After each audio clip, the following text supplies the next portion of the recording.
ವಿಷ್ಣುವರ್ಧನ್ ಅವರ ಸಮಾಧಿ ಈ ಹಿಂದೆ ನೆಲಸಮ ಆಗಿತ್ತು, ಆದರೆ ಒಂದಷ್ಟು ಬೆಳವಣಿಗೆ ಆಗಿದೆ. ಸೊ ಯಾವ ರೀತಿಯಲ್ಲಿ ಬೆಳವಣಿಗೆ ಆಗಿದೆ ಅನ್ನುವಂಥದ್ದು ಅದು ಪರ್ಯಾಯವಾಗಿ ಅವರು ವಿಷ್ಣುವರ್ಧನ್ ಅವರ ಅಂತ್ಯಕ್ರಿಯೆ ಆಗೋ ಜಾಗದಲ್ಲಿ ನಮ್ಗೆ ಅಭಿಮಾನಿಗಳಿಗೆ ಬೇಕೇ ಬೇಕು ಅಂತ ಕೇಳಿದಾಗ ಕೊಡ್ತೀನಿ ಅಂತ ಬರ್ಕೊಟ್ರು ಸಹ ಡಿ ಸಿ ಮುಂದೆ ತುಂಬ ತೊಂದರೆ ಮಾಡಿದರು. ಕೋರ್ಟು ಅಭಿಮಾನಿ ಸಂಘದವ್ರಿಗೆ ಯಾವುದೇ ಥರದ ನಿಮಗೆ ಹಕ್ಕಿಲ್ಲ, ಕುಟುಂಬದವ್ರು ಬಂದು ಕೇಳಬೇಕು. ಅಭಿಮಾನಿಗಳಲ್ಲೇ ಒಗ್ಗಟ್ಟಿಲ್ಲ ಅನ್ಸುತ್ತೆ. ನೀವು ಒಂದ್ ಕಡೆ, ನೀವು ಮತ್ತೆ ಕೆ ಮಂಜು ಅವರು ಒಂದ್ ಕಡೆ ಆಗಿರ್ತೀರಾ, ಆದ್ರೆ ವೀರಕ್ಕ ಪುತ್ರ ಅವರು ಒಂದ್ ಕಡೆ, ಮತ್ತೆ ಮನೆಯವರ ಕುಟುಂಬನೇ ಒಂದ್ ಕಡೆ. ಈಗ ಒಬ್ಬೊಬ್ರೆ ಹೋಗಿ ಸಿಎಂ ಹಾಗೂ ಡಿ ಸಿ ಎಂ ನ ಭೇಟಿ ಆಗೋ ಬದಲು ಎಲ್ಲರೂ ಒಟ್ಸೇರೆ ಹೋಗಿ ಭೇಟಿ ಆಗ್ಬೋದಲ್ಲ ಅನ್ನುವಂಥದ್ದು ಕೂಡ ಒಂದಷ್ಟು ಅಭಿಮಾನಿಗಳ ಉದ್ದೇಶಪೂರ್ವಕವಾಗಿ. ಮೇಡಮ್, ಈಗ ನಾನು ಯಾರು ದೂಷಣೆ ಮಾಡೋಕ್ಕಾಗಲ್ಲ, ಯಾಕಂದ್ರೆ ಅವ್ರ ಕೈಲಾಗಿ ಸೇವೆ ಮಾಡ್ತಾ ಇದ್ದಾರೆ. ಕಾರ್ಯಕ್ರಮ ಮಾಡಿದ್ದೀವಿ ಅಂದ್ಬಿಟ್ಟು ನಾವು ಫೇಸ್ಬುಕ್ಕಲ್ಲಿ ಹಾಕೋಣೋದು, ವಾಟ್ಸಪ್ಪಲ್ಲಿ ಹಾಕೋಣೋದು, ನಾವು ಸ್ಟೇಟ್ ಲೀಡರ್ ಆಗಬೇಕು, ಆ ಮನೋಭಾವನೆ ನಮ್ಮಲ್ಲಿಲ್ಲ. ಬಟ್ ಆದ್ರೆ ವಿಷ್ಣುವರ್ಧನ್ ಅವರ ಸಮಾಧಿಯನ್ನ ಮೈಸೂರಿಗೆ ಸ್ಥಳಾಂತರ ಮಾಡ್ಬೇಕಾದ್ರೆ ಎಲ್ಲಿ ಹೋಗಿದ್ರು ಅನ್ನುವಂಥದ್ದು ಕೂಡ ಈಗ ಕ್ವಶನ್ ಮಾರ್ಕ್ ಆಗತ್ತೆ. ಆದರೆ ಈ ವಿಪರ್ಯಾಸ ಎಲ್ಲ ನಾವು ಅನ್ಕೊಂಡಿದ್ದ ದಾರಿ ನಡೆದಿದೆ. ಅಷ್ಟು ನೋವಾಗಿ ಅಭಿಮಾನಿಗಳಿಗೂ ಅಷ್ಟೇ ನೋವಾಗಿದೆ, ಕುಟುಂಬದವ್ರಿಗೂ ಅಷ್ಟೇ ನೋವಾಗಿದೆ, ನಮಗೂ ಅಷ್ಟು ನೋವಾಗಿದೆ. ಅನಿರುದ್ಧ ಅವರು ಮೊನ್ನೆ ಹೇಳ್ತಾರೆ, ಅಸ್ಥಿ ಇಲ್ವೇ ಇಲ್ಲ, ಕಟ್ಟಿ ಏನ್ ಮಾಡ್ತಾರೆ, ಸ್ಮಾರಕ ಕಟ್ಟಿ ಅಂತಾರೆ. ಮೇಡಮ್, ಅಸ್ಥಿ ಇಲ್ಲ ಅಂದವರು ಮತ್ತೆ ಸಿ ಎಂ ಅವ್ರಿಗೆ 10 ಗುಂಟೆ ಜಾಗ ಕೊಡಿ ಅಂತೆಲ್ಲ ಅವರೇ ಮನವಿ ಕೊಟ್ಟಿದ್ದಾರೆ. ಬಟ್ ಆದ್ರೂ ಕೂಡ ಅಭಿಮಾನಿಗಳು ಅಲ್ಲಿ ಹೋಗ್ತಾ ಇದ್ರು, ಬಟ್ ಅಭಿಮಾನಿಗಳನ್ನ ಅಲ್ಲಿ ಒಳಗಡೆ ಬಿಡ್ತಾ ಇರಲಿಲ್ಲ. ಆಗ ಎಲ್ಲಿ ಹೋಗಿದ್ರು ಅಭಿಮಾನಿಗಳು? ಕಂಪ್ಲೇಂಟ್ ಏನು ಕೊಡ್ಲಿಲ್ವಾ? ಮನವಿ ಮಾಡ್ಬೋದಿತ್ತಲ್ಲ. ಸ್ಟೇ ತಂದ್ಬಿಟ್ಟು ಯಾರು ಬಾಲಣ್ಣನ ಮೊಮ್ಮಗ ಸ್ಟೇ ತಂದ್ಬಿಟ್ಟಿದೆ ಆ ಜಾಗಕ್ಕೆ. ಈ ಸ್ಮಾರಕ ಏನು ಮಾಡಿದ್ದಾರೆ, ಆ ಜಾಗ ಮಾತ್ರ ಅದ್ಭುತವಾಗಿದೆ. ರಸ್ತೆ ಮುಂಭಾಗದಿಂದ ಅಲ್ಲಿ ಹೋಗುವಂಥ ಒಂದು ಅರ್ಧ ಎಕರೆ ಜಾಗದಲ್ಲಿ ತುಂಬ ವ್ಯವಸ್ಥೆ, ರೋಡೇ ಇಲ್ಲ.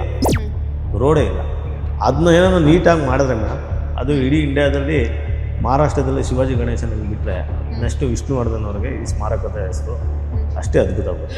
ಹಾಯ್, ಹಲೋ, ನಮಸ್ಕಾರ. ನೀವು ನೋಡ್ತಾ ಇದ್ರ ಸ್ಪೀಡ್ ನ್ಯೂಸ್ ಕನ್ನಡ. ನಾನು ಐಶ್ವರ್ಯ ಗೌಡ.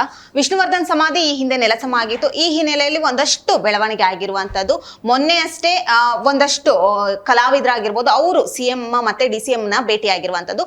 ಅದಾದ ನಂತರ ಕೆ ಮಂಜು ಹಾಗೂ ವಿಷ್ಣುವರ್ಧನ್ ಅವರ ಅಭಿಮಾನಿಗಳು ನಿನ್ನೆ ಅಷ್ಟೇ ಈಶ್ವರ್ ಖಂಡ್ರೆ ಅವರನ್ನ ಭೇಟಿ ಆಗಿರುವಂತದ್ದು. ಇನ್ನೇನು ನಾಳೆ ನಾಡಿದ ಹಾಗೆ ಅವರು ಕೂಡ ಸಿಎಂ ನ ಭೇಟಿಯಾಡಿ, ಇನ್ನೇನು 18ನೇ ತಾರೀಕು ವಿಷ್ಣುವರ್ಧನ್ ಅವರ ಅಮೃತ ಮಹೋತ್ಸವ, ಹುಟ್ಟುಹಬ್ಬದ ಪ್ರಯುಕ್ತ ಅಮೃತ ಮಹೋತ್ಸವವನ್ನ ಮಾಡಬೇಕು ಅಂತ ಹೇಳಿ ಒಂದಷ್ಟು ಅಭಿಮಾನಿಗಳು ಕಾತ್ರದಿಂದ ಕಾಯ್ತಾ ಇರುವಂತದ್ದು. ಈ ಎಲ್ಲ ಹಿನ್ನೆಲೆಯಲ್ಲಿ ಒಂದಷ್ಟು ಬೆಳವಣಿಗೆ ಆಗಿರುವಂತದ್ದು. ಇದ್ರ ಬಗ್ಗೆ ಮಾತಾಡಲು ವಿಷ್ಣುವರ್ಧನ್ ಅವರ ದೊಡ್ಡ ಅಭಿಮಾನಿ ಲೋಕೇಶ್ ಅವರಿದ್ದಾರೆ. ಅವ್ರನ್ನೇ ಮಾತಾಡ್ತಾ ಹೋಗ್ತೀನಿ. ಸರ್, ಕಾರ್ಯಕ್ರಮಕ್ಕೆ ಸ್ವಾಗತ. ಮೊದಲನೇದಾಗಿ ಹೇಗಿದ್ದೀರಾ? ಓಕೆ. ವಿಷ್ಣುವರ್ಧನ್ ಅವರ ಸಮಾಧಿ ಈ ಹಿಂದೆ ನೆಲಸಮ ಆಗಿತ್ತು, ಆದ್ರೆ ಒಂದಷ್ಟು ಬೆಳವಣಿಗೆ ಆಗಿದೆ. ಸೊ ಯಾವ ರೀತಿಯಲ್ಲಿ ಬೆಳವಣಿಗೆ ಆಗಿದೆ ಅನ್ನುವಂಥದ್ದು? ಮೇಡಮ್, ಅದು ನಿನ್ನೆ ಇಷ್ಟು ದಿನ ಆಗಿರೋದು ಸ್ವಲ್ಪ ಡೆವಲಪ್ಮೆಂಟ್ ಆಗಿದೆ. ಯಾಕಂದರೆ ಅವ್ರ ಸಮಾಧಿ ಒಡೆದಾದ್ಮೇಲೆ ನಾನಾ ಥರ ಅಭಿಮಾನಿಗಳು, ಕೆಲವ್ರನ್ನ ರಾಜ್ಪಾಲರಿಗೆ ಮನವಿ ಕೊಡೋದು, ಕೆಲವರು CM ಮನವಿ ಕೊಡೋದು, ನಾನಾ ಜಿಲ್ಲೆಯಲ್ಲಿ ಅಭಿಮಾನಿಗಳು ಇದ್ರ ಬಗ್ಗೆ ಹೋರಾಟ ಮಾಡಿರೋದು ಎಲ್ಲ ತಮಗೆಲ್ಲ ತಿಳಿದಿರೋ ವಿಷಯನೇ. ಈಗ ಇನ್ನೊಂದು ವಾರ ವಿಷ್ಣುವರ್ಧನ್ ಅವರ ಹುಟ್ಟುಹಬ್ಬದ ಅಂಗವಾಗಿ ನಾವು ಸತತವಾಗಿ 13 ವರ್ಷದಿಂದ ಕಾರ್ಯಕ್ರಮ ಮಾಡ್ಕೊಂಡ್ಬಂದಿದ್ದೀವಿ. ನಮ್ಮ ಹಿತೈಷಿ ಸಂಘ ಡಾಕ್ಟರ್ ವಿಷ್ಣುವರ್ಧನ್ ಅಭಿಮಾನಿ ಸಂಘ ಮಲತಳಿ ಮತ್ತು ಸಾಹಸ ಸಿನಿಮಾ ಡಾಕ್ಟರ್ ವಿಷ್ಣುವರ್ಧನ್ ಸಂಘ ಕೆಂಗೇರಿ ಜೊತೆಗೂಡಿ ಹಲವಾರು ಸಂಘದವರು ಕೈಲಾಗಿದ್ದು ಬಂದು ಅವತ್ತಿನ ದಿನ ನಾವು ಜೊತೆಯಲ್ಲಿದ್ದೀನಿ ಅಂತ ಕಾರ್ಯಕ್ರಮ ಮಾಡ್ಕೊಂಡ್ಬಂದಿದ್ದೀವಿ. ಆ ಪ್ರಯುಕ್ತ ಮೇಡಮ್, ನಾವು ವಿಷ್ಣುವರ್ಧನ್ ಅವರು ಚಿರಾಯವೇಗ ಅವರೇ ಅಂತ, ಅಭಿಮಾನಿ ಸ್ಟುಡಿಯೋದಲ್ಲಿ ಅವರೇ ಅಂತಲೇ ನಾವು ಕಾರ್ಯಕ್ರಮ ಇಲ್ಲಿವರೆಗೂ ಮಾಡ್ಕೊಂಡ್ಬಂದಿದ್ದು. ಆದರೆ ಅವರು ಈಗ ಬಾಲಣ್ಣನ ಕುಟುಂಬದವರು ಏಕಾಏಕಿ ಸರ್ಕಾರ ಆದೇಶ ಉಲ್ಲಂಘನೆ ಮಾಡೋರು ಅಂತೇಳಿ ಆ ಫೇಕು ಅಂತಾರಲ್ಲ, ಡಾಕ್ಯುಮೆಂಟ್ಸ್ ಎಲ್ಲ ಸೃಷ್ಟಿ ಮಾಡಿ ಆಗಿರೋಂಥ ಆದೇಶಗಳನ್ನು ಉಲ್ಲಂಘನೆ ಮಾಡಿ ಅಭಿಮಾನಿಗಳಿಗೆ ಮತ್ತು ಜನಗಳಿಗೆಲ್ಲ ದಿಕ್ತಪ್ಪಿಸಿ ರಾಜಕಾರಣಿಗೆ ಇವತ್ತು ಜಾಗನ ಅವ್ರ ಹೆಸರು ಮಾಡ್ಕೊಂಡಿದ್ದು. ಅದು ಪರ್ಯಾಯವಾಗಿ ಅವರು ವಿಷ್ಣುವರ್ಧನ್ ಅವರ ಅಂತ್ಯಕ್ರಿಯೆ ಆಗೋ ಜಾಗದಲ್ಲಿ ನಮ್ಗೆ ಅಭಿಮಾನಿಗಳಿಗೆ ಬೇಕೇ ಬೇಕು ಅಂತ ಕೇಳಿದಾಗ ಅವರು ಸಕಾರಾತ್ಮಕ ಉತ್ತರ ಬಂದಿರಲಿಲ್ಲ. ಕೊಡ್ತೀನಿ ಅಂತ ಬರ್ಕೊಟ್ರು ಸಹ ಡಿ ಸಿ ಮುಂದೆ ತುಂಬ ತೊಂದರೆ ಮಾಡಿದರು ಅಭಿಮಾನಿ ಸಂಘಗಳಿಗೆ. ಕೆಲವು ಅಭಿಮಾನಿ ಸಂಘದವರು ಸರ್ಕಾರ ಮಟ್ಟದಲ್ಲಿ ಮನವಿನೂ ಮಾಡ್ಕೊಂಡಿದ್ರು, ಆಮೇಲೆ ಕೋರ್ಟ್ಗೆ ದಾವೆನೂ ಹೂಡಿದರು. ದಾವೆ ಹೂಡಿದಂಥ ಸಂದರ್ಭದಲ್ಲಿ ಕೋರ್ಟು ಅಭಿಮಾನಿ ಸಂಘದವ್ರಿಗೆ ಯಾವುದೇ ಥರದ ನಿಮಗೆ ಹಕ್ಕಿಲ್ಲ, ಕುಟುಂಬದವ್ರು ಬಂದು ಕೇಳಬೇಕು ಅನ್ನೋ ಮಟ್ಟಿಗೆ ಅಲ್ಲಿ ಕೋರ್ಟಲ್ಲಿ ಆದೇಶ ಮಾಡೋ ಟೈಮಲ್ಲಿ ಈ ಥರ ಮಿಸ್ಗೈಡ್ ಆಗಿ ಅವರಂತಲೇ ಕೇಸ್ ಆಗಿದೆ. ಈಗ ನಾವು ಹೇಳ್ತಾ ಇರೋದು ಮೇಡಮ್, ನಮಗೆ ಕೇಸ್ ಜಾಗ ಸರ್ಕಾರದವ್ರು ಕೊಟ್ಟರೋ ಇತ್ತ ಬಾಲಣ್ಣನ ಮೊಮ್ಮಗಳು ಕೊಟ್ಟರೋ ಗೊತ್ತಿಲ್ಲ. ನಮಗೆ ವಿಷ್ಣುವರ್ಧನ್ ಅವರ ಅಂತ್ಯಕ್ರಿಯೆ ಮಾಡಿರೋ ಜಾಗಕ್ಕೆ 2 ಎಕರೆ ಸರ್ಕಾರ ವಶಪಡಿಸ್ಕೊಂಡಿತ್ತು.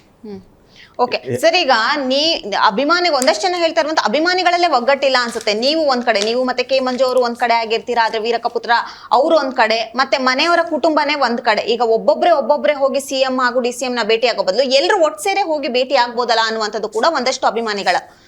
ಇಲ್ಲ ಮೇಡಮ್, ನೀವು ಹೇಳೋದು ಒಂದು ಅರ್ಥಪೂರ್ಣವಾಗಿದೆ, ಇಲ್ಲ ಅಂತಲ್ಲ. ಯಾಕೆಂದರೆ ಈಗ ಅವ್ರವ್ರ ಸಂಘಟನೆಯವರು, ಈಗ ನಮ್ಮ ಸಂಘಟನೆಯಲ್ಲಿ ಏನು ಶಕ್ತಿ ಇದೋ ನಾವು ಓಡಾಡ್ತೀವಿ, ನಿಮ್ಮ ಸಂಘಟನೆಯಲ್ಲಿ ಓಡಾಡಿ ಅಂತ ಈಗ ಎಲ್ಲೆಷ್ಟು ಸಂಘಟನೆ ಇರೋದು ಮೇಡಮ್. ಅದು ಮುಂಚಿನಲ್ಲಿರೋದು ಈಗ ಹೇಳ್ದಂಗೆ, ನೀವು ಹೇಳ್ದಂಗೆ ವೀರಕಪುತ್ರ ಶ್ರೀನಿವಾಸು, ನಮ್ಮ ಕೆಂಗೇರಿ ಸಂಜೀವಣ್ಣ, ಸಾಹಸ ಸಿಂಹ ವಿಷ್ಣುವರ್ಧನ್ ಸಂಘ ಅಂತಿದೆ, ಹೌದು ನಮ್ಮದು. ಇನ್ನೊಂದೆರಡು ಸಂಘಟನೆಗಳು ಜೊತೆಗೂಡಿ ಮಾಡಬೇಕು ಅಂತ ನಾನು ಅಂದ್ಕೊಂಡಿದ್ದು. ಆದರೆ ಯಾರಿಗೆ ಹತ್ರ ಸೀಮಿತ ಆಗಿರ್ತದೋ ಅವ್ರಿಗೆ ಯಾರು ಸಿಗ್ತಾರೋ, ಈಗ ನಾವು ತಡ ಮಾಡೋಂಗಿಲ್ಲ.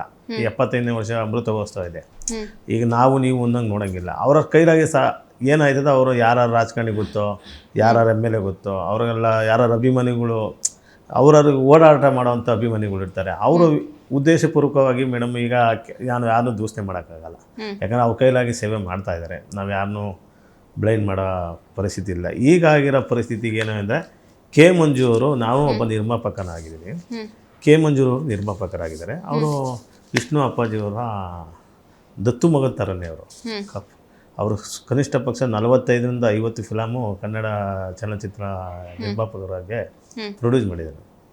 ವಿಷ್ಣು ಅಪ್ಪಾಜಿಯವ್ರಿಗೆ ಜಾಸ್ತಿ ಇದು ಮಾಡಿದ್ದು. ವಿಷ್ಣು ಅಪ್ಪಾಜಿಯವರು ಇದ್ದಾಗ ಮಂಜು ಎಲ್ಲಿದ್ದೀರ ಅಂತ ಹೇಳಿದ್ರೆ ಟಿಫನ್ಗೆ ಬಂದುಬಿಡಿ ಅಂದರೆ 10 ನಿಮಿಷಕ್ಕೆ ಹೋಗೋರಂತೆ. ವಿಷ್ಣು ಅಪ್ಪಾಜಿಯವ್ರು ಮುಂಭಾಗದ ವರ್ಷದಲ್ಲೇ ಕೆ ಮಂಜು ಸರ್ ಮನೆಯವರು. ಅವ್ರಿಗೆ ಸರ್ ಈ ಥರ ಎಲ್ಲ ಆಗಿದೆ, ಈ ಥರ ವಾಸ್ತವಾಂಶ ಅಲ್ಲ ಅವರು. ಯಾಕೆಂದರೆ ನಾವಲ್ಲಿ ಕಾರ್ಯಕ್ರಮ ಮಾಡಿವಿ ಮೇಡಮ್, ಅವ್ರ ಕುಟುಂಬದವ್ರು ಬಿಟ್ಟು ಹೋದ್ಮೇಲೆ ಕಾರ್ಯಕ್ರಮ ಮಾಡಿವು.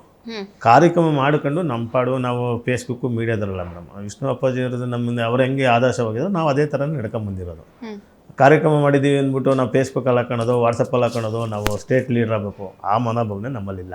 ಈಗ ಇದೆಲ್ಲ ಬೆಳವಣಿಗೆ ಆದ್ಮೇಲೆ ಗೀತಾ ಬಾಲಣ್ಣ ಅವರು ಮೊನ್ನೆ ಒಂದು ಪ್ರೆಸ್ ಮೀಟ್ ಮಾಡ್ತಾರೆ. ನಮ್ಮ ಜಾಗವನ್ನ, ನಮ್ಮ ಅಪ್ಪನ ಜಾಗವನ್ನ ನಾವು ಹೇಗೆ ಸರ್ಕಾರಕ್ಕೆ, ಈಗ ರಾಜ್ಯ ಸರ್ಕಾರ ಮುಟುಗೋಲು ಹಾಕಿದ್ಮೇಲೆ ನಮ್ಮ ಜಾಗವನ್ನ ನಾವು ಹೇಗೆ ರಾಜ್ಯ ಸರ್ಕಾರ ಕೊಡೋಕ್ಕಾಗುತ್ತೆ, ನಾನು ಇದನ್ನ ವಿರೋಧಿಸ್ತೀನಿ ಅಂತ ಹೇಳಿರುವಂಥದ್ದು. ಸೊ ಅದಕ್ಕೆ ಏನಾಗಿರುತ್ತೆ ನಿಮ್ಮ ಪ್ರತಿಕ್ರಿಯೆ? ಗೀತಾ ಬಾಲಣ್ಣ ಅವರಿಗೆ ನಾನೊಂದು ಕೃತಜ್ಞತೆ ಸಲ್ಲಿಸ್ತೀನಿ. ಯಾಕೆಂದರೆ ಅವರು ಏಕಾಏಕಿ ವಿಷ್ಣುವರ ಸಮಾಧಿನ ತೆರವು ಮಾಡಿದಂಥ ಅವರ ಅಣ್ಣನ ಮಗ, ತಮ್ಮನ ಅಣ್ಣನ ಕಾರ್ತಿಕ್ ಅವ್ರು ಮಾಡಿದಾಗ ಅವ್ರು ಫಸ್ಟ್ ಹೇಳಿದ್ದು, ನಾನು ವಿಷ್ಣುವರ್ಧನ್ ಅವರು, ನನ್ನ ಕುಟುಂಬದ ಕೇಸ್ ಎಷ್ಟೇ ಇರಲಿ, ನನ್ನ ಸಮಸ್ಯೆ ಅದು ನಮ್ಮ ವೈಯಕ್ತಿಕ, ಆದರೆ ಇದು ಹೊಡೆದಿರೋ ತಪ್ಪು, ನನ್ನ ಕೈಲಾಗಿದ್ದಂಥ ಸಹಾಯ ಅಭಿಮಾನಿಗಳಿಗೆ ಒಂದು 10 ಗುಂಟೆ ಜಾಗಾರು ನಾನು ಕೊಡ್ತೀನಿ, ನನ್ನ ಪಾಲಿಗೆ ಬಂದರೆ ಕೊಡ್ತೀನಿ, ಅದನ್ನ ಕಾರ್ತಿಕ್ ಕೇಳೋ ಅಧಿಕಾರ ಇಲ್ಲ, ಇದು ನನ್ನ ಸ್ವ ಇಚ್ಛೆ.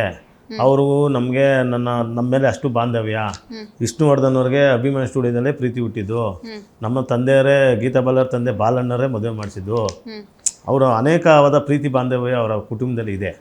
ಆದರೆ ಇವರು ಕಾರ್ತಿಕ್ ಅವರು ಯಾರು ದುರುದ್ದೇಶದಿಂದ ಇವರು ಈ ಥರ ಮಾಡಿದ್ರು, ಒಂಥರ ನಂಬಿಕೆ ದ್ರೋಹ ಮೇಡಮ್. ಇವರು ಸರ್ಕಾರಿ ಮಟ್ಟದಲ್ಲಿ ಬರ್ಕೊಟ್ಟು ಸಹ ಇವ್ರಿಗೆ 2 ಎಕರೆ ಜಾಗ ಕೊಟ್ಟಿದ್ರು. 2 ಎಕರೆಯಲ್ಲಿ 10 ಗುಂಟೆ ಮೈನಸ್ ಆಗಿದ್ರೆ ಮೇಡಮ್ ಅವ್ರಿಗೆ, ಇನ್ನು 1.25 ಎಕರೆ ಜಾಗ ಇವ್ರಿಗೆ ಉಳಿಯೋದು. ಅದು ಇವ್ರಿಗೆ ಬೆನಿಫಿಟ್ ಆಗೋದು. ಆ ಕೊಟ್ಟಿರೋ ಜಾಗನ, ಬರ್ಕೊಟ್ಟಿರೋ ಜಾಗ ಎಲ್ಲ ನಾನು ರಿಜಿಸ್ಟರ್ ಮಾಡಿಕೊಟ್ಟಿಲ್ಲ, ನಾನು ಕೇಸ್ ನಡೀತಾಯಿತ್ತು, ದಾವೆ ನಡೀತಾಯಿತ್ತು, ಈ ಥರ ಎಲ್ಲ ಅಸಭ್ಯ ಮಾತುಗಳೆಲ್ಲ ಆಡಿ ಅಭಿಮಾನಿಗಳಿಗೆಲ್ಲ ಮನಸ್ಸಲ್ಲಿರೋಂಥ ಪ್ರೀತಿನ ಕಳಿಸ್ಬಿಟ್ಟು ಈಗ ನಾನು ಒಡೆಯಲ್ಲ, ನನ್ನ ಜಾಗ ಬಿಟ್ಕೊಡ್ತೀನಿ ಅಂತ ಹೇಳಿ ಯಾರನ್ನೋ ಪಾಲ್ಟಿ ಮಾಡಿರೋದು. ಈಗ ಅಭಿಮಾನಿ ಸಂಘದ ನಾವು ಏನೋ ಕೇಸ್ಗೆ ಹೋಗಿದ್ರೆ ನಮ್ಮ ಪಾಲ್ಟಿ ಮಾಡಿದರೆ ಗೊತ್ತಾಗಿರೋದು. ಅವರು ಲಾಯರ್ ಸಾಹೇಬ್ರು ಯಾವ ಥರ ಹೇಳಿದ್ರು, ಅವ್ರಿಗೆ ಯಾವ ಥರ ಮಾಹಿತಿ ಕೊಟ್ಟರೋ ಗೊತ್ತಿಲ್ಲ. ಏನು ಮಾಡೋರೆ, ಬೇರೆ ಪರ್ಸನ್ನ, ಈಗ DC ಸಾಹೇಬರು ಅದಕ್ಕೆ ಎಂಟ್ರಿ ಇಲ್ಲ, ಅವ್ರು ಪಾಲ್ಟಿ ಮಾಡಿರೋದು. ಈಗ ಮುಖ್ಯ ಕಾರ್ಯದರ್ಶಿ ಇದ್ದಾರೆ, CM ಮುಖ್ಯ ಕಾರ್ಯದರ್ಶಿ, ಅವ್ರು ಪಾಲ್ಟಿ ಮಾಡಿರೋದು. ಇದಕ್ಕೂ ನಮ್ಗೇನು ಸಂಬಂಧ, ಏನು ಇದು ಅಲ್ಲ, ಅಲ್ಲಿ ಮೈಸೂರು ಜಾಗ ಕೊಟ್ಟಾದ್ಮೇಲೆ ಇಲ್ಲಿ ನಮಗೂ ಏನು ಸಂಬಂಧ ಅನ್ನೋದು ಅವ್ರಿಗೆ ಮನವರಿಕೆ ಆಗಿಲ್ಲ. ಈ ಡಾಕ್ಯುಮೆಂಟ್ಸ್ ಎಲ್ಲ ಮಾಡಿಕೊಟ್ಟಿರೋದು 2015 ಗೆಜೆಟಲ್ಲಿ ಆಗಿರೋದು, 2 ಎಕರೆ ವಿಷ್ಣುವರ್ಧನ್ ಅವರು ವಿಭಾಗ ಟೆಸ್ಟ್ಗೆ, ಇವೆಲ್ಲ ಗೊತ್ತೇ ಇಲ್ಲ. ಬಟ್ ಆದ್ರೆ ವಿಷ್ಣುವರ್ಧನ್ ಅವರ ಸಮಾಧಿಯನ್ನ ಮೈಸೂರಿಗೆ ಸ್ಥಳಾಂತರ ಮಾಡ್ಬೇಕಾದ್ರೆ ಎಲ್ಲಿ ಹೋಗಿದ್ರು ಅನ್ನುವಂಥದ್ದು ಕೂಡ ಈಗ ಕ್ವಶನ್ ಮಾರ್ಕ್ ಆಗತ್ತೆ. ಈಗ ಸ್ಮಾರಕ ಈಗ ಒಡೆದು ಹೋದ್ಮೇಲೆ ಮೈಸೂರಿಗೆ ಹೋಗ್ಬೇಕಾದ್ರೇನೆ ಅಲ್ಲೇ ಒಂದ್ ಮಾತಾಡ್ಬೋದಿತ್ತಲ್ಲ, ಇಲ್ಲೇ ದೊಡ್ಡದಾಗೆ ಮಾಡ್ಬೋದು ಅಂತ ಹೇಳಿ ಮಾತಾಡ್ಬೋದಿತ್ತಲ್ಲ ಎಲ್ರು ಅನ್ನುವಂಥದ್ದು ಕೂಡ ಒಂದ್ ಬರುತ್ತೆ ಮಾತು ಮೇಡಮ್. ಆ ಸಂದರ್ಭದಲ್ಲಿ ಕುಟುಂಬದವರು ಅವ್ರು ಹೇಳಿದ್ರಲ್ಲ ಮೇಡಮ್, ಸಾಧಿದ ರಾಜಕಾರಣಿ ಮನೆಯಲ್ಲ, ಮಿನಿಸ್ಟ್ರ್ ಮನೆಯಲ್ಲ, CM ಮನೆಯಲ್ಲ, ಬಾಲಣ್ಣನ ಕುಟುಂಬದವ್ರನ್ನ ನಾವು ಮೀಟ್ ಮಾಡಿದ ದಿವಸಗಳಿಲ್ಲ ಅಂತ ಅವ್ರಿಗೂ ನೋವಾಗಿದೆ ಮೇಡಮ್. ಯಾಕೆಂದರೆ ಅವರು ಬನಶಂಕರಿ ಚಿತಾಗಾರದಲ್ಲಿ ಮಾಡಬೇಕು ಅನ್ನೋ ಮನಸ್ಸು ಮಾಡಿದರು ಕುಟುಂಬದವರು. ಅವರು ಸಂಪ್ರದಾಯ ಪ್ರಕಾರ ವಿಷ್ಣು ಸರ್ ಅವ್ರಿಗೆ ಎಲ್ಲ ಅಂತ್ಯಕ್ರಿಯೆ ಮಾಡಬೇಕಾದ್ರೆ ಅವರು ಚಿತ್ರಗಾರದಲ್ಲೇ ಮಾಡಬೇಕು ಅನ್ನೋದು ಇದ್ದಿದ್ದು.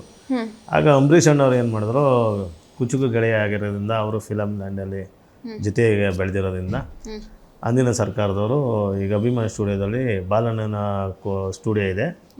ವಿಷ್ಣುವರ್ಧನ್ ಅವ್ರಿಗೆ ಬಾಲಣ್ಣನ ಕುಟುಂಬ ತುಂಬ ಅವಿಜಾತ ಸಂಬಂಧ, ಅವ್ರು ತುಂಬ ಬಾಂಧವ್ಯ ಇದೆ. ಅಲ್ಲಿ ಮಾಡೋಣ, ಏನೋ ಒಂದು ಮುಂದಕ್ಕೆ ಡೆವಲಪ್ಮೆಂಟ್ ಮಾಡೋಣ ಅಂತ ಮಾಡಿದ್ದು. ಆದರೆ ಈ ವಿಪರ್ಯಾಸ ಎಲ್ಲ ನಾವು ಅಂದ್ಕೊಂಡಿದ್ದ ದಾರಿ ನಡೀಲಿಲ್ಲ. ಇವತ್ತಿನ ದಿನ ಈ ಥರ ಘೋರ ಘಟನೆ ಆಗಿ ಇಡೀ ಇಂಡಿಯಾದಲ್ಲಿ ಯಾವ ಕಲಾವಿದನಿಗೂ ಆಗಿಲ್ಲ ಮೇಡಮ್. ಅಷ್ಟು ನೋವಾಗಿ, ಅಭಿಮಾನಿಗಳಿಗೂ ಅಷ್ಟೇ ನೋವಾಗಿದೆ, ಕುಟುಂಬದವ್ರಿಗೂ ಅಷ್ಟೇ ನೋವಾಗಿದೆ, ನಮಗೂ ಅಷ್ಟು ನೋವಾಗಿದೆ ಮೇಡಮ್. ಅನಿರುದ್ಧ ಅವರು ಮೊನ್ನೆ ಹೇಳ್ತಾರೆ, ಅಸ್ಥಿ ಇಲ್ಲಿ ಇಲ್ವೇ ಇಲ್ಲ, ಕಟ್ಟಿ ಏನು ಮಾಡ್ತಾರೆ, ಸ್ಮಾರಕ ಕಟ್ಟಿ ಅಂತಾರೆ ಮೇಡಮ್. ಅಸ್ಥಿ ಇಲ್ಲ ಅಂದವರು ಮತ್ತೆ ಸಿ ಎಮ್ ಅವ್ರಿಗೆ 10 ಗುಂಟೆ ಜಾಗ ಕೊಡಿ ಅಂತೆಲ್ಲ ಅವರೇ ಮನವಿ ಕೊಟ್ಟಿದ್ದಾರಲ್ಲ ಮೇಡಮ್. ಅದು ಸೂರ್ಯಚಂದ್ರ ಎಲ್ಲಿವರೆಗೂ ಇರ್ತಾರೆ ಮೇಡಮ್. ಹಿಂದೂ ಸಂಪ್ರದಾಯ ಪ್ರಕಾರದಲ್ಲಿ ಒಂದು ಮಣ್ಣು ಮಾಡಿರೋ ಜಾಗಕ್ಕೆ ಅಷ್ಟೇ ಮಹತ್ವ ಇರ್ತದೆ. ಈಗ ವಿಷ್ಣುವರ್ಧನ್ ಅವರ ಪುಣ್ಯಭೂಮಿ ಅಂತ ನಾವು ಯಾಕೆ ಕೇಳಬೇಕು? ಅವ್ರು ಓಡಾಡ್ತಾ ಇರೋದು ಕರ್ನಾಟಕ ರಾಷ್ಟ್ರ ಪ್ರಶಸ್ತಿ ಬರಲಿ ಅಂತ. ಇಲ್ಲ ಮೇಡಮ್, ಅವ್ರು ಮನವಿನೂ ಕೊಟ್ಟಿದ್ದಾರೆ, ಮನವಿನೂ ಮಾಡಿದ್ದಾರೆ.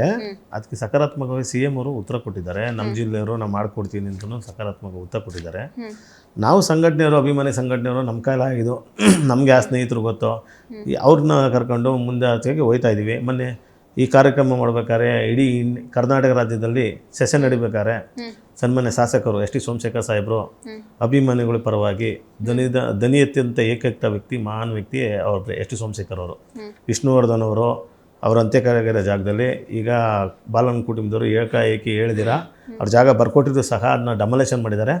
ಪುನಃ ಅಲ್ಲಿ ನಿರ್ಮಿಸಿ ಅಭಿಮಾನಿಗಳಿಗೆ ಒಂದು ಕೈ ಮುಕ್ಕೊಡುವಂಥ ಅದು ಅವಕಾಶ ಮಾಡಿಕೊಡಿ ಅಂತೇಳಿದ್ದು ಎಸ್ ಟಿ ಸೋಮಶೇಖರ್ ಸಾಹೇಬ್ರಿಗೆ ನಮ್ಮ ಸಂಘದ ಕಡೆಯಿಂದ, ಅಭಿಮಾನಿಗಳ ಕಡೆಯಿಂದ ತುಂಬ ಹೃದಯಗಳ ಅವ್ರಿಗೆ ಅಭಿನಂದನೆ ಸಲ್ಲಿಸ್ತಾ ಇದ್ದೀವಿ. ಅದೇ ವಿಷಯವಾಗಿ ಮೊನ್ನೆ ಸಾಹೇಬ್ರು ಹೋಗಿ ಆಫೀಸ್ಗೆ ಹೋಗಿ, ಸರ್ ತುಂಬ ಚೆನ್ನಾಗಿ ಮಾತಾಡಿದ್ರೆ ಸರ್ ಈ ವಿಷಯ ಬಗ್ಗೆ ಅಂತೇಳಿ ಅವ್ರ ಹತ್ರ ಹೋಗಿ ಮಾತಾಡಿಕೊಂಡು ಒಂದು ಗಾರ್ಲೈನ್ ಮಾಡಿ ಬಂದರು ಮೇಡಮ್. ಓಕೆ, ಬಟ್ ಸಮಾಧಿನ ತೆರವುಗೊಳಿಸಿ 1 ತಿಂಗಳಾಯಿತು, ಬಟ್ ಎಲ್ಲರೂ ಮಾತಾಡೋದ್ರಲ್ಲೇ ಇದ್ದೀರಾ ಅಂತ ಅನ್ನಿಸ್ತಾ ಇದೆ. ಇಲ್ಲ ಮೇಡಮ್, ಈಗ ಆದೇಶ ನಮಗೆ ಈಗ ಅವರು ಡಿ ಸಿ ಶಂಕರ್ ಅವರು ಆದೇಶ ಮಾಡಿದ್ರಲ್ಲ 2015ರಲ್ಲಿ ಈ ಜಾಗ ಸರ್ಕಾರಕ್ಕೆ ಸೇರಬೇಕು. ಯಾರು ಸರ್ಕಾರಿ ಜಾಗ ಯಾರು ವಶಪಡಿಸ್ಕೊಂತಾರೋ ಆ ಜಾಗಕ್ಕೆ ಆ ರಾಜ್ಯದ ಮುಖ್ಯಮಂತ್ರಿಗಳೇ ಅಧ್ಯಕ್ಷರಾಗಿರ್ತಾರೆ. ಇದು ಮುಖ್ಯಮಂತ್ರಿಗಳ ಅಂಗಳದಲ್ಲಿದೆ ಮೇಡಮ್. ಈಗ ಬಾಲಣ್ಣನ ಕುಟುಂಬದವ್ರ ಜಾಗ ಕೇಸ್ ಆದಾಗ ಅವರಂತೆ ಆಗಿತ್ತು. ಈಗ ಫಾರೆಸ್ಟ್ರಿಂದ ಪುನಃ ಸರ್ಕಾರನೇ ವಶಪಡಿಸ್ಕೊಳ್ಳೋ ಮಟ್ಟಿಗೆ ಮುಟ್ಟುಗೋಲು ಹಾಕೋಣ ಮಟ್ಟಿಗಿದ್ದಾರೆ. ಮುಟ್ಟುಗೋಲು ಹಾಕೊಂಡಿರೋ ಮಟ್ಟಿಗೆ ಏನಿದೆ, 20 ಎಕರೆ ಜಾಗ ಕೊಟ್ಟಿದ್ರು, ಕಾನೂನು ಬಾಹಿರವಾಗಿ 10 ಎಕರೆ ಮಾರಿದ್ರ 4 ಟೈಮು. ಆ ಮಾರಿದ ಜಾಗದಲ್ಲಿ 10 ಎಕರೆನ ಸ್ಟುಡಿಯೋ ಡೆವಲಪ್ಮೆಂಟ್ ಮಾಡ್ತೀನಿ ಅಂತ ನೀವು ಮಾಹಿತಿ ಕೊಟ್ಟಿದ್ರ. ಆದರೆ ಸಮಾಜಮುಖಿ ಕೆಲಸ ನೀವು ಯಾವುದೂ ಡೆವಲಪ್ಮೆಂಟ್ ಮಾಡಿಲ್ಲ, ಏನೂ ಇಲ್ಲ, ಖಾಸಗೀಕರಣ ಥರನೇ ನೀವು ಅಲ್ಲಿ ಇದು ಮಾಡ್ತಾ ಇದ್ದೀರಾ. ಬಂದಂಥ ಅಭಿಮಾನಿಗಳಿಗೂ ನೀವು ತೊಂದರೆ ಕೊಟ್ಟು ಈ ಥರ ಎಲ್ಲ ವೆಕೇಟ್ ಮಾಡಿದ್ದೀರಾ.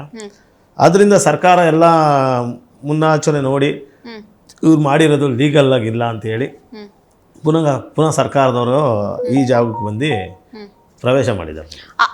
ಈಗ ಹೇಳಿರೋದು ಮಾತಿಗೆ 2004ರಲ್ಲಿ ಅವರು 10 ಅಭಿಮಾನಿ ಸ್ಟುಡಿಯೋವನ್ನ ಇದು ಏನು ಅಭಿವೃದ್ಧಿ ಪಡಿಸ್ತೀವಿ ಅಂತ ಹೇಳಿ 10 ಎಕರೆನ ಮಾರಿದ್ರು, ಸರ್ಕಾರಕ್ಕೆ ಇದೆ. ಬಟ್ ಆದ್ರೂ ಕೂಡ ಅಭಿಮಾನಿಗಳು ಅಲ್ಲಿ ಹೋಗ್ತಾ ಇದ್ರು, ಬಟ್ ಅಭಿಮಾನಿಗಳನ್ನ ಅಲ್ಲಿ ಒಳಗಡೆ ಬಿಡ್ತಾ ಇರ್ಲಿಲ್ಲ. ಆಗ ಎಲ್ಲಿ ಹೋಗಿದ್ರು ಅಭಿಮಾನಿಗಳು? ಕಂಪ್ಲೇಂಟ್ ಏನು ಕೊಡ್ಲಿಲ್ವಾ? ಮನವಿ ಮಾಡ್ಬೋದಿತ್ತಲ್ಲ ಮೇಡಮ್. ನಾವು ಅಭಿಮಾನಿಗಳು ಇಲ್ಲಿವರೆಗೂ ಬಿಟ್ಕೊಂಡ್ ಬಂದ್ರು. ಅವರು ಈಗ ಕೆಲವು ಟೈಮಲ್ಲಿ ಬಾಲಣ್ಣನ ಮೊಮ್ಮಗ ಕಾರ್ತಿಕೇನೆ ಅವ್ರ ಚಿಕ್ಕಪ್ಪನ ಹೆಸರಲ್ಲಿ ಇದ್ದಿದ್ದು, ಅವ್ರು ಕಾರ್ತಿಕ್ ಹೆಸರು ಬಂದಿದ್ದ ಜಾಗ ಮಾರ್ಕೊಂಡ್ಬಿಟ್ಟಿದ್ರು.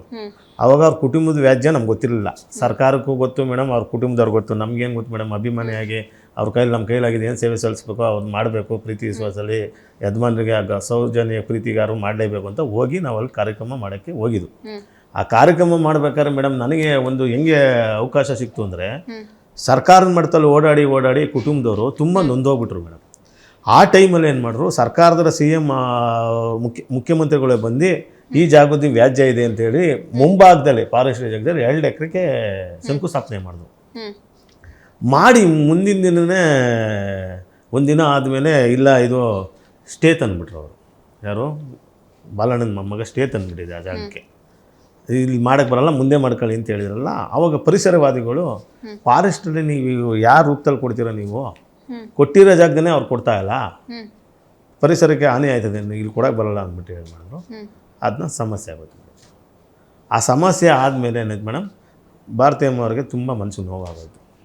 ಇವ್ರು ಮಣ್ಣು ಜಾಗದಲ್ಲಿ ಅವರು ಬದುಕಿದಾಗೂ ತುಂಬ ನೋವು ಅನುಭವಿಸ್ರು. ಹ್ಮ್ ಅವ್ರು ತೀರ್ಕೊಂಡ ಮೇಲೆ ಇಷ್ಟು ನೋವು ಅನುಭವಿಸ್ಬೇಕಲ್ಲ ನಾವೆಲ್ಲ ಅಂತೇಳಿ ನಮ್ಮಿಂದ ಅಭಿಮಾನಿಗಳಿಗೂ ಮನ್ಸು ನೋವು, ನಮಗೂ ಮನ್ಸು ನೋವು ಅಂತ ಅವ್ರ ಮನಸ್ಸು ತುಂಬ ಮನಸ್ಸಿಗೆ ಹಾಕ್ಕೊಂಡು ಕುಟುಂಬದವರು ಮೈಸೂರಲ್ಲಿ ನಮಗೆ ಇಲ್ಲಿ ಜಾಗ, ನಮಗೆ ಬೆಂಗಳೂರು ಸಿಟಿಲಿ ಕೇಸ್ ನಡೀತಾ ಇದೆ, ಇದು ಹೀಗೆ ಪರಿಹಾರ ಆಗಲ್ಲ ಅಂಥೇಳಿ ಮೈಸೂರಲ್ಲಿ ನಮಗೆ ಸಹಕಾರ ಮಾಡಿಕೊಡಿ ಅಂತ ಸರ್ಕಾರಕ್ಕೆ ಮನವಿ ಮಾಡಿದ್ರು. ಸರ್ಕಾರ ಸಕಾರಾತ್ಮಕವಾಗಿ ಅವ್ರಿಗೆ ಅಲ್ಲಿ ಜಾಗ ಕೊಟ್ಟು ಒಳ್ಳೆ ಒಂದು ಸ್ಮಾರಕ ಮಾಡಿದ್ದಾರೆ ಮೇಡಮ್. ಅದ್ಭುತವಾಗಿದೆ ಸ್ಮಾರಕ, ಸರ್ಕಾರದಿಂದ ಆದಂಥ ಬಿಡುಗಡೆ ಮಾಡಿದ್ದಾರೆ. ಅಲ್ಲೂ ಸ್ವಲ್ಪ ಸಮಸ್ಯೆ ಇದೆ, ಯಾಕೆಂದರೆ ಅಲ್ಲಿ ಸರ್ಕಾರಿ ಜಾಗ ಆ ಕಾಲದಲ್ಲಿ ಯಾರೋ ಅಲ್ಲೇ ಸ್ಥಳೀಯರು ಗ್ರಾಮದಲ್ಲಿ ಗೋಮಾಳ ಜಾಗ ಏನೋ ಅಕ್ವೈರ್ ಮಾಡ್ಕೊಂಡಿರೋ ಜಾಗ ಅಂತೇಳಿ ಪುನಃ ಸರ್ಕಾರದವರು ವಶಪಡಿಸ್ಕೊಂಡವ್ರೆ. ಪಾಪ ಅವರು ಆರ್ಥಿಕವಾಗಿ ಇಲ್ಲ, ಯಾರು ಹೇಳಿ ಈಗ ಅವ್ರಿಗೆ ಪಾಣಿ ಏನೂ ಇರಲಿಲ್ಲ ಅನ್ನಿಸ್ತದೆ. ಆ ವಶಪಡಿಸ್ಕೊಂಡ್ಮೇಲೆ ಪಾಪ ಅವ್ರಿಗೆ ಈಗೂ ಜೀವನಾಂಶಕ್ಕೆ ತುಂಬ ಕಷ್ಟ ಆಗಿದೆ ಜಾಣದವ್ರು.